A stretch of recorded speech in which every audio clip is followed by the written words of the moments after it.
What's up, y'all? I'm Alan Hay, the Lawn Care Nut, and this is episode 5 of Lawns Across America. So if I'm honest with you guys, I almost did not make it to doing this podcast this week. For those of you that follow me on the YouTube channel, The Lawn Care Nut, you know that I'm kind of fighting a cold after coming back from Lawncology. I don't know what it was there, but I guess quite a few people came down with a little something after it. I understand the guys coming in from up north where temperatures were -5, -10, polar vortex-ish, and then they're all the way down here to Florida where we had actually record highs. This was 2 weeks ago, up in the 80s. So I understand guys like that getting sick when they go from that to that. It's like stepping out of a cold and wet sauna and jumping in a frozen river. I get that piece of it, but for me, I'm not really sure because my climate didn't change. I think it's those guys keeping me out late is what it was. They convinced me to stay out and eat pancakes and drink coffee late into the night, and I think that's what caused it. But either way, I was suffering from that last week, but I'm on the far back side of it now. Physically, I'm fine, but I still have the sniffles going on. You might be able to hear a little bit of my voice, and I didn't want to do a podcast if I was going to be snorting and snotting in this microphone the whole time, but I think we're going to be good. So speaking of my YouTube channel, I do want to go ahead and plug that real quick. If you're somebody that's come to the podcast, but you're not sure what's really going on here, this all really started at a YouTube channel called The Lawn Care Nut, and I'm Alan Hay, and I am The Lawn Care Nut. It's a character I kind of play, and I say when I play that character, the character is only about 1% different than me in my real life, but that 1% can really make the story interesting. So it's kind of my week in the lawn every single week over there on YouTube. If you search The Lawn Care Nut, you'll find it, but I put out a pretty rare weeknight video or weekday video. Just actually right now as I'm talking in this microphone, today is Thursday and it's 5:45 p.m. Right now is right when I just published it maybe 15 minutes ago. And I'm kind of pushing a new little thing here I think could take, and so I wanted to kind of put it to you guys. It's a little hashtag we're going to use. It'll be on Twitter, and I'm sure it'll probably take off on Instagram, and it's called WeekNightLawnWork. So hashtag WeekNightLawnWork. A little bit long for a hashtag, but most things have memories now, most keyboards, so it shouldn't be bad once you use it a few times. But I kind of think it's cool because there's an initiative that I've really been pushing in my ebooks this year, and even in this content I've talked about it a little bit, and that is the more you mow, the healthier it will grow. And when I say that, there's a lot more far-reaching to it, but for the most part, if you're just talking about getting a healthy lawn, it doesn't matter what your grass type is. Most of them are going to respond by getting thicker the more you mow. That is definitely for sure with rhizomous type grasses, which up north, Kentucky bluegrass, it will spread rhizomes, even though it's more of a creep rather than a sprawl or spread. But that is a rhizomous type of grass. And so the more you mow that, the more it encourages it to push out rhizomes. Same thing goes with St. Augustine grass, which grows by stolons. The more you mow it, the more it's going to spread. But the really well-known alpha male of all grass types that will definitely respond by thickening up quick by frequent mowing is Bermuda grass. A lot of people think I don't like Bermuda grass, and I don't where I have a St. Augustine lawn here. I definitely don't like Bermuda. Bermuda is a weed to us here when you have a St. Augustine lawn, which is what most people have here in this part of Florida. But it's a beautiful grass type. If you've seen John Ware is the guy that runs the lawn for him. He has got a real low mowed Bermuda lawn, and it is gorgeous. It looks like a golf course green. Now, there's a lot of commitment there. If you ask a guy like that, I bet he mows every single day. I definitely know that Mr. Dirtstripe's real low dad, I know that he mows a lot more often than that, but Bermuda, even if you mow it at 1 inch with a rotary mower, is going to respond very well, and it's going to send out a lot more rhizomes, and it's going to push a lot wider and a lot quicker if you mow it more. So the idea of that, I was telling people at first, was mow every 3 to 4 days, but really, I think what it comes down to and what's easier for most of us is to just schedule it on Wednesday night. So if you're like me, I mowed, typically Saturday was my mow day. Definitely up north, Saturday was my mow day. Now that I'm down here in the south and things move at a little bit different pace, I sometimes will mow on a Sunday. But for the most part, Saturday's my mow day. I mean, I just look forward to ending my Friday with a couple cold brews, maybe a cigar. I don't smoke as many cigars as you guys think. You just see them on video. But I only smoke cigars once, maybe twice a month. But either way, I end that Friday night with that couple nice cold beers going down, hanging out with the friends, maybe a little driveway drinking next door with Silverback and Jake the Lawn Kid and their family there. But either way, Friday night is that wind down, and then I look forward to getting up early on Saturday, and I'm an early riser. I'll get up before the sun. Even now, where we haven't come to the time change yet, don't forget, spring forward, March 10th, you're going to gain that extra simulated evening hour of sunlight, which is a beautiful thing, especially if you're somebody that likes to catch a sunset down here in Florida after work. Gives you a little bit more time to get down there. But without losing my train of thought, Saturday morning, I would get up before the sun rises, get things ready, have some coffee. I'm a black coffee drinker, and I drink some coffee early, check my email, do whatever. Back then, I was doing SEO, build some links to my websites, whatever, maybe update my blog. But pretty much once the sun was up for a bit, I'm out. Now, that wasn't so much the case in, April when it was still pretty cold out, but I'm talking, June, July, I'm getting out early, and I would make my mow last all day. My lawn in Northwest Indiana was, I don't know, Jake the lawn can correct me, but I believe 4,000 for the front and maybe 2,500 to 3,000 in the back. We had a pool in the back and a large deck we built, which took most of the square footage. But definitely I'm going to say 3,500 to 4,000 in the front, including the parkways and the side yard there. And so it wouldn't take me long to cut that. I mean, I could probably do the whole thing. I should know this. I mowed the lawn for years. I'm acting like I'm cagey here. It was an hour to do a full mow and a full, edge, weed whack, and blow. Wasn't that hard. So 1 hour, but I would make that last all day. You can always find something to do. You can always pick weeds. You can always get your hand pruners out and trim an entire, spirea bush by hand with just your hand pruners. By the way, that's kind of fun. I had purple plums for a while, also called sand cherries. Those can be thinned out a lot. I had a river birch on the corner that I like to keep thinned out for airflow.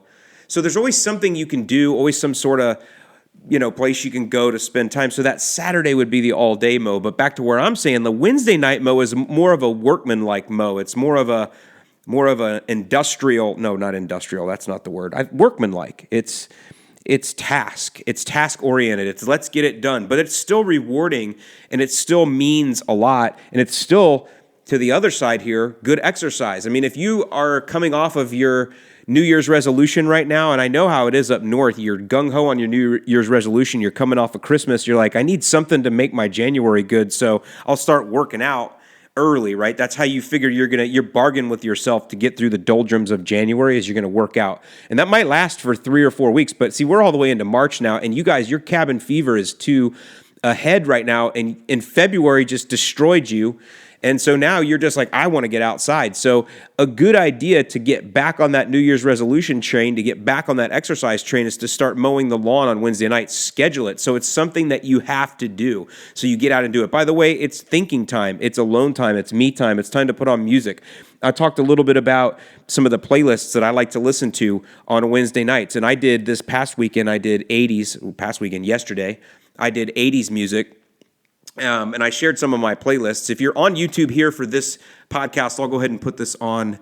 I'll put the playlists in the link to this description as well. But yeah, I did 80s. But you know what? My favorite music genre to do on a Wednesday night is actually smooth jazz. And I mean like the smooth, like Boney James, baby. You know what I'm saying? Like I like some smooth jazz. I don't know. There's something about a Wednesday night, and the sun is going down. That's the other thing about a weeknight mow or weeknight lawn work is you can watch the sun going down, and pretty much wherever you live, sunsets are beautiful. The sky just turns a beautiful color, and I don't know, it's a nice time to get away during the week on your hump day. Maybe if you've had a tough week at work, you can kind of forget some of that and get out and get a little something done to learn your land, make your land better.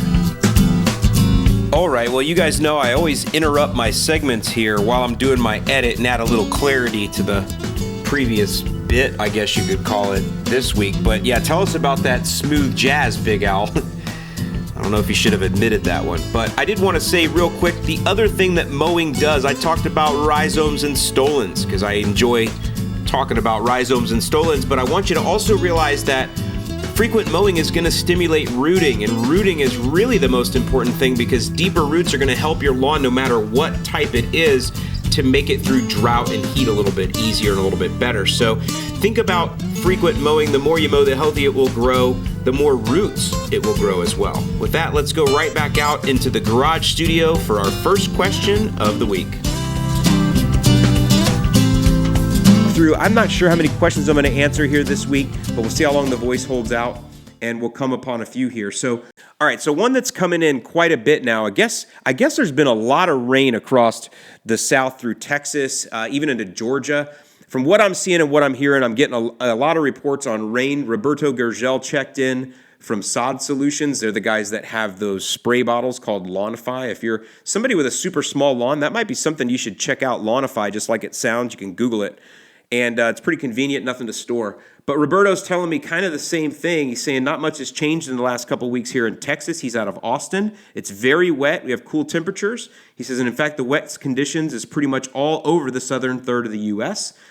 He said, in that case, there really isn't much you can do about that. Perhaps it's time where the water is accumulating to understand if you need to, add some drainage or something like that that's going to help you to remove water. So use these times when you do have excessive water to learn your land a little more. And if there is an area that you need to create some drainage, maybe you can. And so this question then from Diedrich is kind of to that, but it comes along to a little something else. And it's a very important question because we've been talking about these soil temps, and I've been telling you guys, when your soil temps are about to reach 55, you're approaching 55 degrees, that's when you put down your first application of pre-emergent herbicide. Pre-emergent herbicides are those that will stop weeds from coming up. They have to be put down prior to the weed coming up. And the main one we're targeting in the spring is crabgrass. We want to prevent that from even getting into the lawn. So that's what you guys are talking about. And Diedrich here is in Texas, and this is what he says. He says, I put down my pre-emergent yesterday and had heavy rain, upwards of 2 inches in about 2 hours in sandy soil. You think I'm good, or will I need to reapply? Now, I want to say, I don't know if Diedrich is in Texas, but I know that he's in this rain belt zone. And this is a question I'm getting a lot, right? Because you are concerned about that. So there's a few points that I want to make with this because you're concerned about your pre-emergent that you put down washing away. So the first thing is, that is 100% the reason why I recommend in the spring a split application.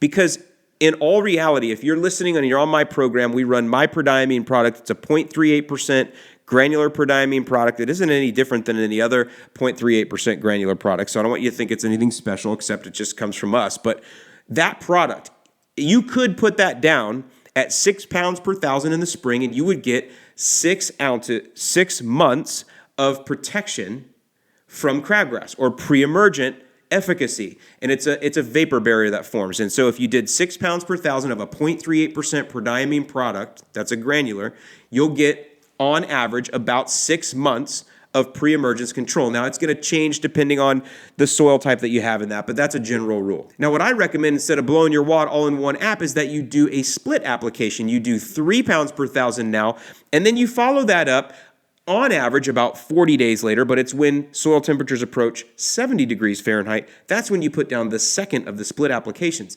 And this is hedging your bets. Because if you put the first one down at 6 pounds and you get the heavy rain, you got to be like, man, I'm really hoping for the best right now that I didn't get too much rain. But if you did 3 pounds per thousand, now the rain came, you're okay. You got your backup. You got your second coat of paint coming on that second application as you approach 70. So that's the exact reason that we do the split app. So in that case, I would say, don't worry about it. You got to hope for the best, but don't worry about it. The second thing I'll say is that you got to trust the chemistry. I realize that the news people will get up and say it's record rain and it's torrential and we've never seen it this bad and cats and dogs are living together and things like that. And I understand that you too, we have short memories, we do. But heavy rain comes every year in some part of the country, and prodiamine is used almost everywhere in some part of the country. And you don't hear about too many mass failings because of the product. Now, again, there are times when you'll have a mass weather event and you will have outbreaks or problems of failure or whatever. That's just one of those things that happens. But what I'm getting at is trust the chemistry, and also trust that even though things seem really bad right now, this kind of thing happens every single year. The other thing is your professional companies are still putting it down, and they're not putting it down in the exact perfect window that you are. They can't. They have to worry more about routing and making sure they get to all their customers in a window. So they're going to start much earlier than you, and they will go probably a little bit later than you will, but they're still putting it down. If they thought that the heavy rains weren't going to have an effect with the prodiamine, they would stop putting it down. They just wouldn't do it. So at the end of the day, here's what I want to say. Number one, control the controllables. That is, put the applications down at the best possible time that you can using logic and common sense and looking at what your weather patterns look like. And number two, hope for the best. That's just how it works. Weather events happen. This is a living thing that we're working on here, and so we're not always going to have a perfect year, but that's why you keep a lawn journal, so you understand what you did, when you did it, what happened, what affected you, so the next year maybe you have a little bit more data in your pocket here so that you can start to go by feel and start to understand things a little bit better. Okay, so back in the edit room here, and I just realized I rambled a lot there and gave out a lot of information, but I didn't actually answer the question. And the question that Diedrich originally asked was, I put my prodiamine down and then sometime very soon after got a torrential downpour, and I guess it was 2 inches of rain. Am I good or am I not good? And the answer is we don't know. We're not sure. We do want to trust the chemistry. We do want to trust that the application was put down well, and we do want to trust that maybe the rain wasn't as bad as you think it was. But the one thing you can't do is reapply, because you need to stick to the plan. You don't want to go over your yearly maximum. You have a calendar yearly maximum here, and if you just reapply thinking, well, maybe it washed away, I'm not sure, well, you could end up overdoing it, and we don't want to do that. So that's why you got to trust the process and hope for the best, but you don't want to reapply. Again, with that split app though, you got your backup coming. You got your second coat of paint coming in just a few more days here, and you'll be glad you had it. And so now let's go back out into the garage studio and look at the other side of it. The person that hasn't thrown down yet, but the rain may be stopping them. Let's look at their point of view. Now, the other thing people will ask though is they're on the flip side of that, and they're like, wow, I should have put my pre-emergent down, but we're getting all this rain and my ground is saturated. Saturated is a very tough word, but it's one a lot of people are using, but really, it's just, look, we got a lot of rain. So here's the deal. If your ground is saturated or there's standing water or you can see it, listen, if you go and push down on your ground and you see water come up, you know that your ground is saturated. There is no time for you then to put your pre-emergent down. I don't care if it's a liquid or if it's a granular or if you're sprinkling it in like Salt Bay. You cannot do that, because if the ground can't hold water, it's not going to hold the dissolved prodiamine chemical that's going to get down into the soil. It's not going to happen. It will run right off the top, especially because you need to water these in. So if you put the prodiamine down on wet ground, it's not like it's going to get watered in that way. Some water is going to still have to hit it, and if that ground is saturated, it will run off. So you'll have to wait in that case. Don't put anything on saturated ground. By the way, it would be the same thing with frozen ground, which is essentially just another form of saturated ground. I hope I'm saying that right. Otherwise, all right, now the next one has been coming in, and this one is not necessarily talking about one particular part of the country, but this is a question that's come in a few times, and it's people are asking me, how long after I put my pre-emergent herbicide down do I have to wait in order to put down a post-emergent herbicide? So let's talk a little bit about this. And by the way, I'm going to go back to the YouTube channel because I've got a series of videos that I did in the last few weeks, and if you look at the 2 that I put up last weekend, especially those, I'll put them in the links here too. I did some really good teaching, and I really believe it is true teaching on how to spray weeds in the lawn. And we went over how to go to the store, just Home Depot. You don't have to buy any kind of special weed control, anything massive. In fact, I don't recommend you do. When you're a beginner, I definitely recommend you go to an Ace Hardware, local independent garden center, Home Depot, Lowe's, whatever you want, and get over-the-counter weed control. That's what I'm calling it. I recommend you do that at first because, number one, the companies that make those are smart, and they wouldn't send them there into that area where you live if they didn't work. Number two is those do have some built-in fudge factor to them. The active ingredients are not as in high of concentrations, and so therefore there's some fudge factor built in when you're new. They also build that fudge factor in because they realize the equipment you're using is not going to be probably as high as quality as what a professional would use with a professionally type blended or professional type grade product, right? So they're made for us. Now, I showed you in the videos how you can go to those hardware stores and pick out a weed control based on looking for certain signal words, making sure your grass type's on there, bringing it home. Then I showed you how to mix it confidently by reading the label. Very important to read the label. By the way, I enjoy reading labels on products because it shows me buzzwords. There are words that I don't understand that then I go on Google and I research that word or that term, and then I go down a rabbit hole and I end up learning a lot that way.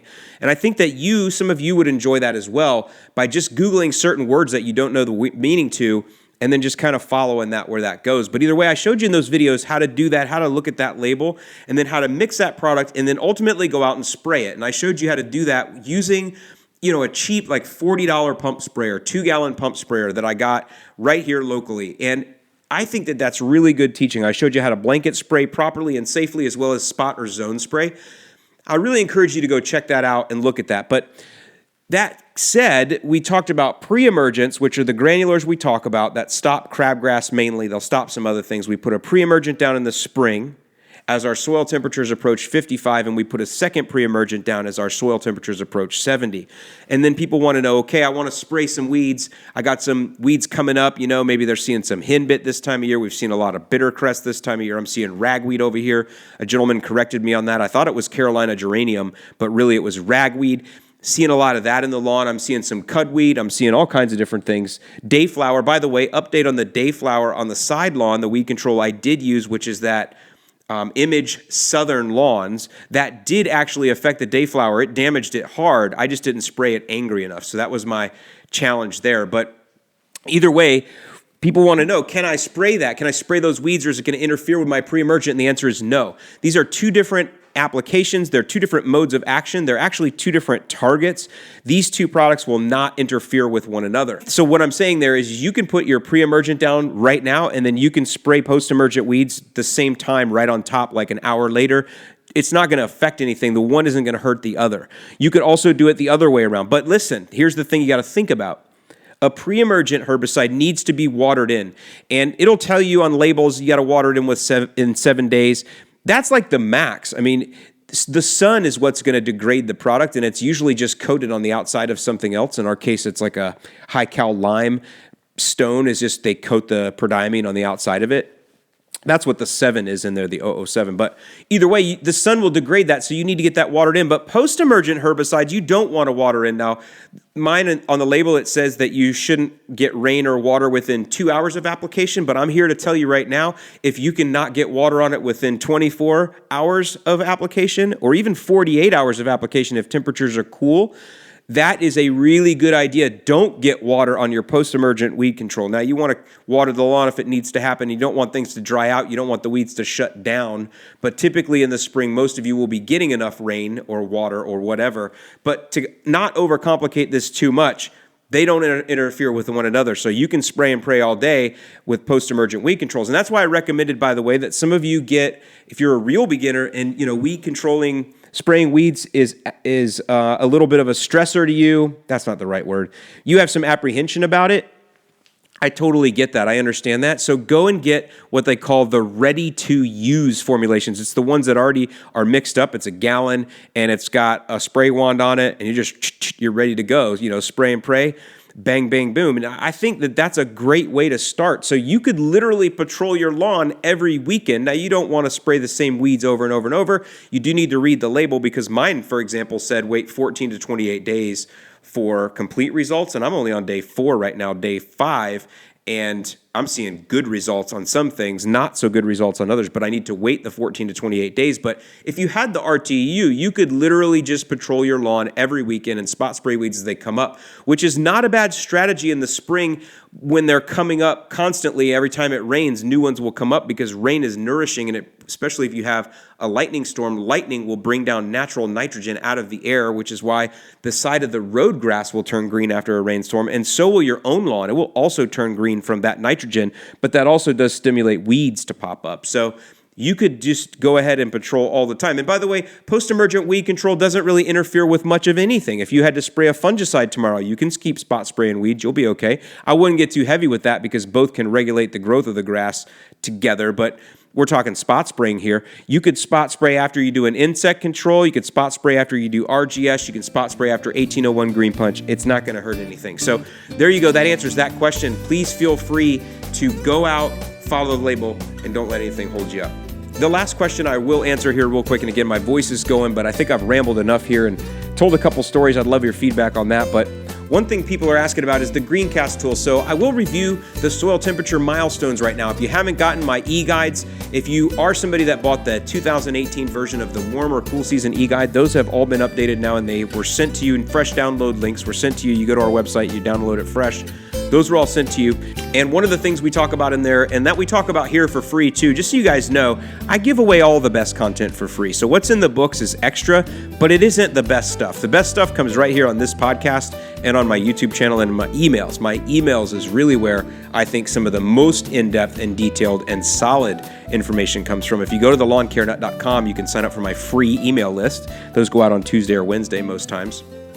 But we do talk about that Greencast tool. If you just go Google search Greencast, I don't own it. I think Syngenta owns it, a chemical company, but it basically shows you soil temperatures around the country, and you can look at averages for 5 and 10 years from the past, and we use that to predict when our soil temperatures will be 55 in our area, or when they will be 70 in our area, or so on and so forth. And so people are asking, Alan, I can't get the tool to show me the history. So what you have to know is when you're on that tool, you need to go back in time. So if this is March 6th right now, and I want to see what the average temperatures are, say, coming up on April 15th, you don't advance it forward, because that April 15th forward would be of 2019, and that doesn't exist yet. You're going to go back to April 15th of 2018. So go back in time to April 15th, and then that will show you what the average soil temperatures were for the last 5 years on that date of April 15th. I hope that makes sense.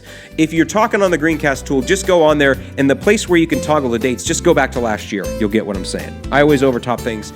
That's just how I do it, but I think some of you guys like that. So with that, I'm Alan Hayne, the Lawn Care Nut. I want to thank you guys for being patient with me. I want to thank you for being loyal to listening to this podcast. And at the end of the day, I hope that it's an inspiration to you. I hope that it brings a smile to your day. I hope that it helps you pass your day. I hope it gives you some good stuff to think about, and I hope it brings success in your lawn. With that, I'm Alan Hayne, the Lawn Care Nut.